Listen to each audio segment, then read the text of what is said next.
Kweli unatamani kuiona ndoa ya Loveness na Kevi, na unatamani kumuona Kevi akishinda vita dhidi ya Dennis msaliti, basi nikusii onesha upendo wako mpenzi mtazamaji kwa kubonyeza alama neno subscribe chini ya hii video, maneno meusi.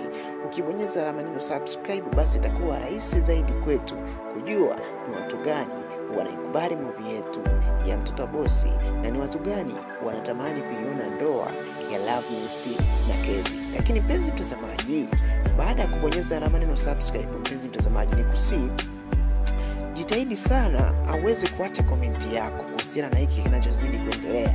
Kumbe kwamba mpaka sasa hali inazidi kuwa mbaya kwa Mr. Love kwa Kevi, kwa sababu maadui wanazidi kuongezeka kila kukicha. Leo Christina anarudi katika upande wa Dennis. Naona kutokana na ile tamaa ya kutaka pesa, Dennis anamwaahidi milioni 20 kama Christina atafanikiwa kuzipata taarifa juu ya Loveness na Kevi, yani taarifa wanazozipata. Sasa tuelewi Dennis anataka taarifa kwa ajili gani ama vipi mpenzi mtazamaji.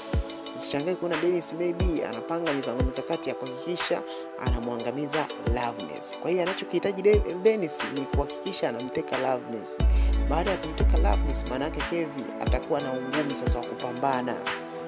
Kevi atajikuta ananyongonyea, anaishiwa nguvu, basi Dennis anafanikiwa kuipora kampuni kwa mara nyingine. So mpenzi mtazamaji, kabla hujashuhudia haya matukio, nikusii unaweza kutumia muda huu kama nilivyokuambia hapo awali kwamba kubonyeza alama ya subscribe kama kweli unafuatilia movie yetu, unaikubali na kuacha comment yako.